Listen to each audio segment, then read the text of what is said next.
오늘 저희에게 주신 본문 말씀은 사무엘하 6장 11절부터 23절 말씀입니다. 제가 먼저 읽고 서로 교독하도록 하겠습니다. 그래서 주님의 괴가 가드 사람 오벳에돔의 집에서 석 달 동안 머물렀는데, 그때 주님께서 오벳에돔과 그의 온 집안에 복을 내려주셨다.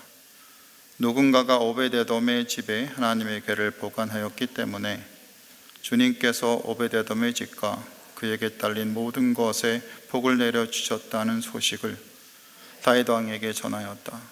그리하여 다윗은 기쁜 마음으로 가서 하나님의 괴를 오벳에돔의 집에서 다윗성으로 가지고 올라왔다. 괴를 옮길 때 그는 군 축제를 벌였다. 다윗은 주님의 괴를 맨 사람들이 6걸음을 옮겼을 때 행렬을 멈추게 하고 소와 살찐 양을 제물로 잡아서 바쳤다. 그리고 다윗은 무시로 만든 에봇만을 걸치고 주님 앞에서 온 힘을 다하여 힘차게 춤을 추었다. 다윗과 온 이스라엘 가문은 환호성을 올리고 나팔 소리가 우렁찬 가운데 주님의 괴를 옮겨왔다.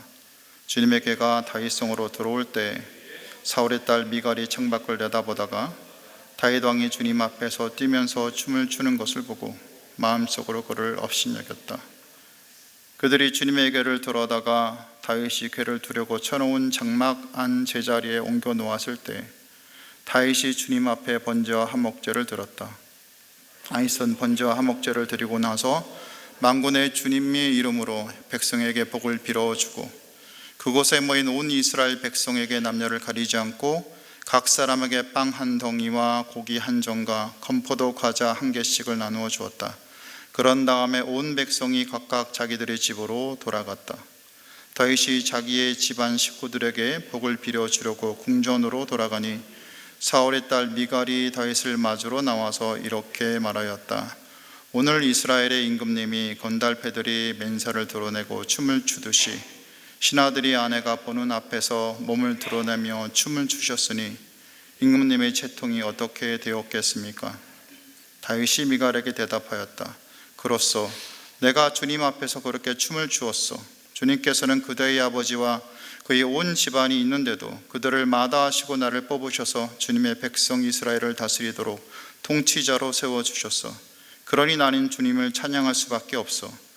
나는 언제나 주님 앞에서 기뻐하며 뛸 것이요, 내가 스스로를 보아도 천한 사람처럼 보이지만 주님을 찬양하는 일 때문이라면 이보다 더 낮아지고 싶소.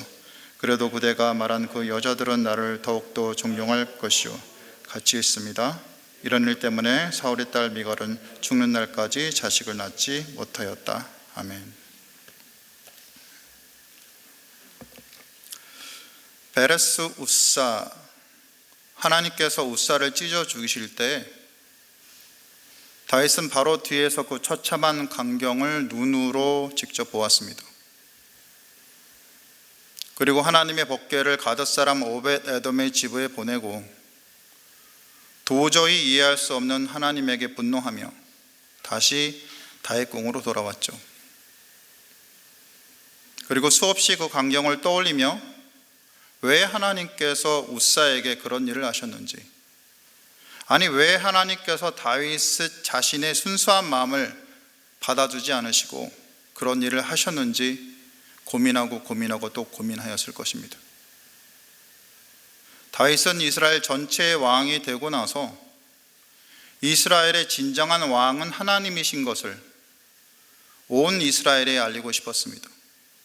그래서 고민해서 결정한 것이 법궤를 예루살렘으로 옮기는 것이었습니다.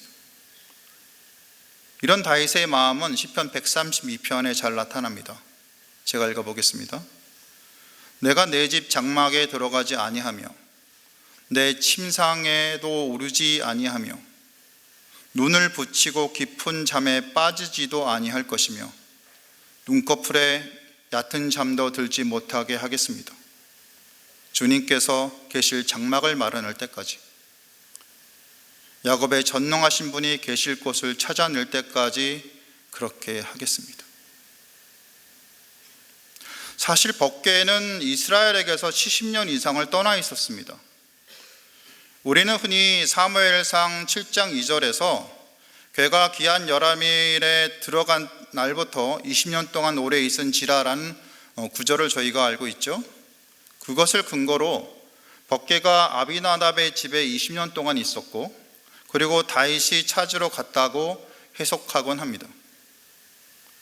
하지만 사실 사무엘상 7장 2절에 나온 20년은 법궤가 아비나답 집에 있은 지 20년 동안, 그 문맥상으로 볼 때요, 블레셋의 핍박 속에서 이스라엘 민족이 하나님의 구원을 구하였다는 의미입니다. 그러니까 법궤가 20년 동안만 그곳에 있었다는 의미가 아니죠. 그러니 법궤가 전쟁에서 진 후 블레셋으로 옮겨졌다가 다시 돌아온 이후, 그 당시 사무엘이 어렸죠. 어린 사무엘이 자라서 성인이 되어서 이스라엘 사사로 다스리던 시기, 그리고 사울이 왕이 되어서 이스라엘을 다스리다가 전쟁에서 죽은 시기, 그리고 다윗이 고난 끝에 예루살렘에서 온 이스라엘의 왕이 된 그 시기까지 법궤는 약 70년 정도를 기란 여야림의 아비나답의 집에 있었던 겁니다. 70년이 결코 작은 세월이 아니죠. 그러니까 우리가 여기서 간과해서는 안 되는 것은 다윗이 왕이 되었던 시기에 법궤는 거의 70년 이상을 모든 이스라엘에게서 잊혀졌던 존재라는 겁니다. 하나님께서는 법궤와 상관없이 이스라엘 백성을 다스릴 때 사무엘을 통해서, 그리고 사울을 통해서, 다윗을 통해서 구해내고 다스리셨던 거죠. 그러니까 다윗은 법궤가 없이도 이스라엘을 다스릴 수 있었다는 겁니다. 그럼에도 다윗은 그래도 자신이 하나님을 섬기는 왕인데 하나님의 임재를 상징하는 법궤를 그대로 두면 자신이 하나님께 불충한 존재가 되니 이제는 수도 예루살렘으로 옮겨야겠다고 생각했던 겁니다. 아마 스스로를 기특하게 여겼을 겁니다. 다윗은 자신만만했죠. 까마득한 70년 전 법궤가 옮겨진 얘기를 듣고 들은 그대로 새 수레를 준비하고 거기에 법궤를 싣고 레위인들과 제사장들을 모으고 온갖 악기와 잔치를 하며 신나는 퍼레이드를 벌였던 겁니다. 더하여 70년 전에 블레셋에게 죽은 병사와 같은 수인 3만 명을 그대로 부릅니다. 그래서 자신의 왕국이 법궤와 함께 회복된 이스라엘임을 강조하려 했던 거죠. 그런데 갑자기 소가 띱니다. 그리고 법궤가 떨어질까 봐 급한 김에 손으로 법궤를 잡은 우사가 즉사하고 맙니다. 다윗은 우사를 죽이신 하나님을 이해할 수가 없었던 것 같습니다. 또한 그 사건이 있은 후 석 달 동안 다윗은 하나님께서 우사를 죽이신 것이 분명히 다윗 자신을 향한 하나님의 경고라는 생각을 지울 수가 없었을 겁니다. 우사가 누구죠? 무려 70년 동안 법궤를 지킨 제사장 아미나답 가문의 자손입니다. 제사장의 핏줄입니다. 그런데 역대상 13장 11절에 나와 있듯이 하나님께서 우사를 찢어 죽이십니다.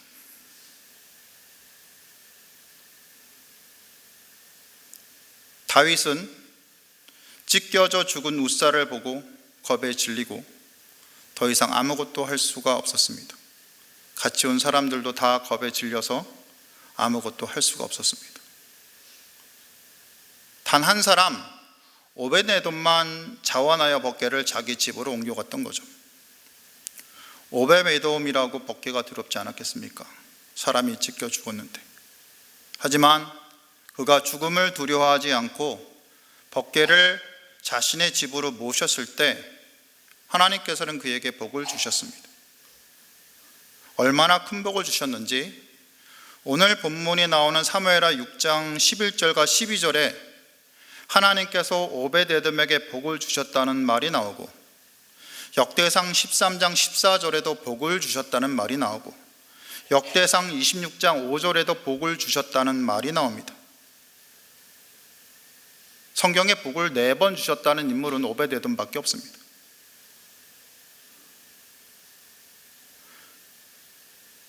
무슨 복을 받아왔는지 궁금하시다고요? 저도 잘 모릅니다. 하지만 법궤를 옮긴 지 3달 만에 온 이스라엘이 알만한 복을 받았으니 큰 복을 받은 것은 사실인 것 같습니다. 여기서 우리가 기억해야만 하는 것이 있습니다. 바로 하나님의 법궤를 70년 이상 모신 아비나답의 가문에 복을 받았다는 구절이 성경에 단 한 구절도 없다는 겁니다. 오히려 그 자손 우사가 찢겨 죽었죠. 무엇을 말합니까? 하나님께서는 우리가 스스로 믿는다고 하는 우리의 신앙의 연수, 우리의 신앙의 경험이 하나님께는 조금 더 중요하지 않다라는 의미죠. 그것과 상관없이 지금 우리의 상황이 어떠한지, 우리의 상태가 어떠한지, 단 몇 달을 믿었어도 순수하게 하나님을 사랑하고 섬기는 마음이 있는지, 그것을 하나님께서 귀하게 보신다는 거죠. 우리는 이것을 잊지 말아야 할 것입니다. 또한 오벳에돔에 대하여 우리가 알아야 할 것이 있습니다. 오벳에돔 가문이 역대상 15장, 16장, 26장에 나오기를 찬양하는 자와 문지기로 섬기는 자들의 자손이라는 겁니다. 그러니까 이들 가문 역시 레위 가문이라는 겁니다. 그러니 본문에서 가드 사람이라고 할 때 이 가드 블레셋으로 간 가드 사람이 아니고, 이 가드는 블레셋 가드가 아니란 거죠. 몇몇 신학자들이 얘기한 것처럼 단이나 므낫사 지파의 성읍에 가드 림몬이 있습니다. 이것을 가리킨다고 보는 것이 더 타당할 겁니다.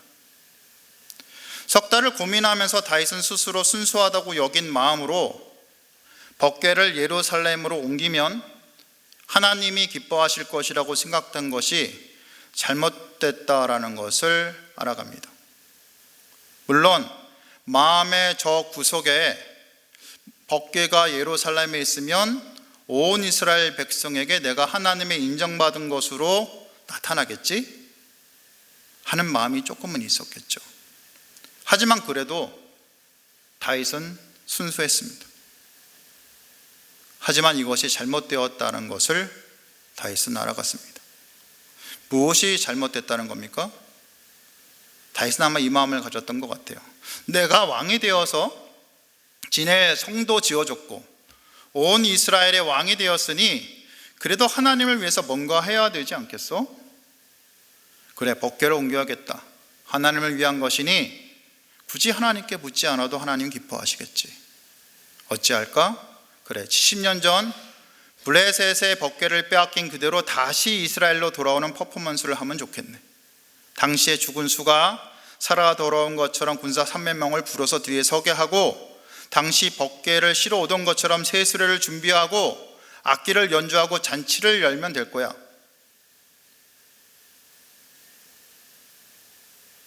이 생각을 했던 거죠. 근데 다윗이 무엇을 깨달았습니까? 이렇게 생각하며 자신이 생각했던 것이, 행했던 것이 틀렸다는 것을 처절하게 깨달은 거죠. 하나님께서 은혜를 베푸셔서 우사를 자기 대신 찢으셨지, 아차 하면 자신이 찢겨질 뻔한 것을 다윗이 알았던 겁니다. 무엇이 틀린 거죠? 마치 온 천하의 왕이신 이스라엘의 진정한 왕이신 하나님을 위해서 감히 하나님에 앞서서 자신이 무언가를 할 수 있다고 여긴 것이 바로 죄라는 것을 깨달은 겁니다. 자신이 하나님께 복을 준 존재로, 하나님을 위한다는 존재로 서는 게 아니라 자기가 하나님께 복을 받는 존재라는 것을 다윗은 깨달았던 거죠. 이런 깨달음에 회개하였을 때 다윗은 오벳에돔의 집이 여호와의 법궤로 인하여 복을 받았다는 소식을 듣습니다. 다윗은 그것이 법궤로 인한 저주가 멈춘 증거로 봅니다. 그리고 다시 법궤를 예루살렘으로 옮기기로 하는 거죠. 그리고 이번에는 감히 자기 마음대로 행하는 행사를 멈춥니다. 그리고 철저하게 출애굽기 25장과 민수기 4장에 나온 대로 법궤를 레위인들의 어깨에 메어서 옮깁니다. 다윗의 일행은 궤를 옮길 때 큰 축제를 벌입니다. 법궤를 맨 이들이 6걸음을 옮길 때마다 행렬을 멈추고 소와 살찐 양을 잡아서 하나님께 제사를 드리는 거죠. 다윗 역시 모시로 만든 에봇을 걸치고 하나님 앞에서 온 힘을 다하여 힘차게 춤을 춥니다. 다윗과 온 이스라엘은 환호성을 치고 나팔을 크게 불고 주님의 궤를 옮깁니다. 사실 오벳에돔의 집이 있던 가드 림몬에서 예루살렘까지는 거의 40km 정도 되는 거리입니다.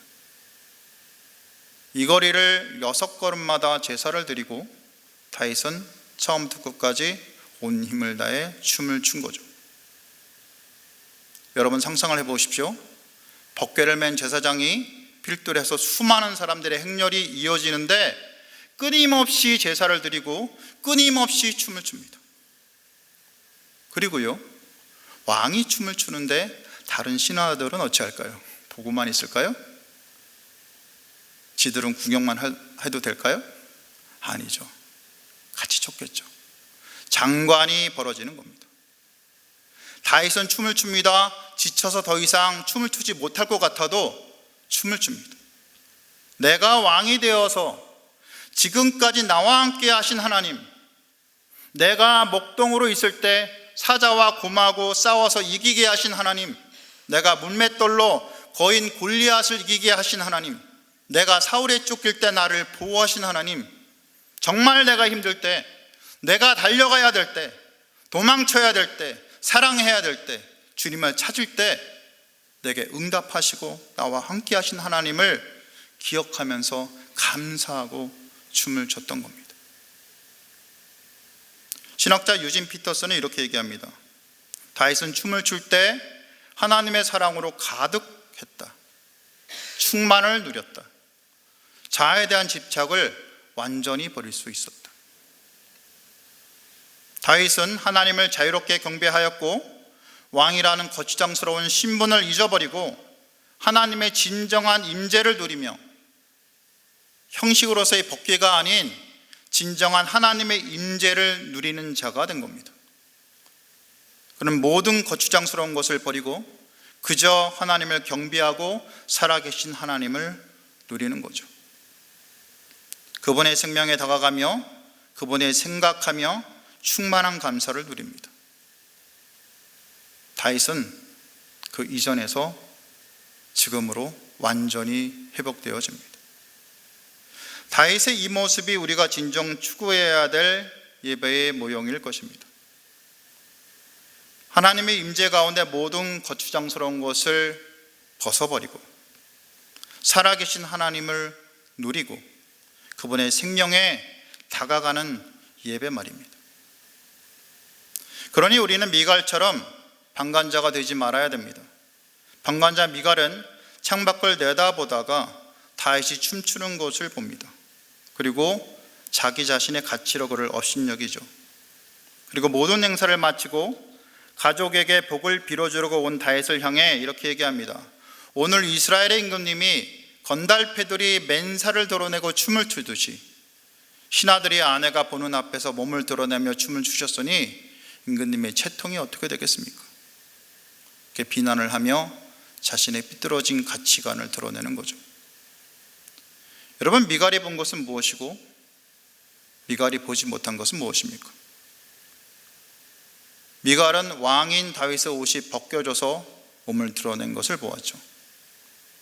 하지만 그녀는 다윗이 온종일 하나님 앞에서 춤을 추며 그분의 임재 가운데 그분을 경외하며 그분을 진정한 이스라엘의 왕으로 모시는 것은 보지 못했습니다. 다윗이 그녀에게 말합니다. 그로써 내가 주님 앞에서 그렇게 춤을 추었어. 주님께서는 그대의 아버지와 그대의 온 집안이 있는데도 그들을 다 마다하시고 나를 뽑으셔서 주님의 백성 이스라엘을 다시도록 통치자로 세워주셨어.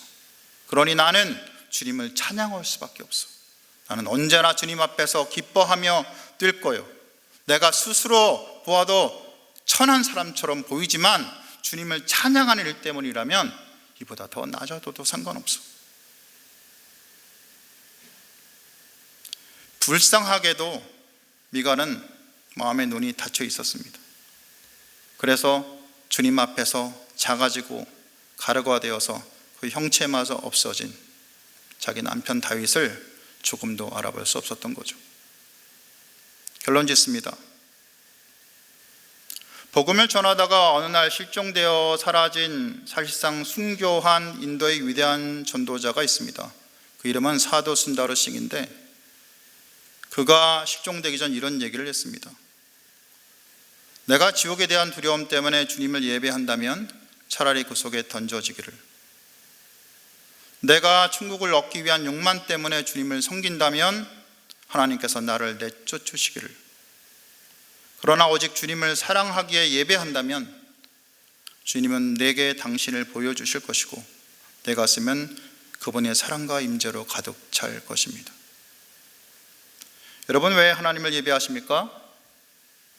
그저 오베데돔처럼 목숨 걸고 순수하게 하나님을 섬기십니까? 아님 깨닫고 회개한 다윗처럼 순수하게 춤을 추며 하나님을 예배하십니까? 아니면 사도 순다르 싱처럼 오직 주님을 사랑하기에 예배하십니까? 저는 여러분이 자신의 가치관으로 하나님을 함부로 재단하고 자신을 마치 하나님에게 무엇인가를 해줄 수 있는 존재로 생각하며 그렇게 여기는 마음을 버렸으면 합니다. 오히려 그저 겸손하며 그분 앞에 모든 것을 내려놓고 오직 주님을 사랑하기에 하나님을 예배하며 사랑하며 주님과 교제하며 주님을 경배하는 분들이 다 되시기를 바랍니다. 이런 분들이 다 되시기를 주님의 이름으로 축원드립니다. 기도 제목 전합니다. 오늘 말씀을 기억하면서 기도하겠습니다. 다윗처럼 그저 겸손하며 그분 앞에 모든 것을 내려놓고 오직 주님을 사랑하기에 하나님을 예배하고 사랑하며 주님과 교제하며 경배하는 분들이 다 되시기를 기도했으면 합니다. 저희 목장을 위해서 기도하는 날입니다.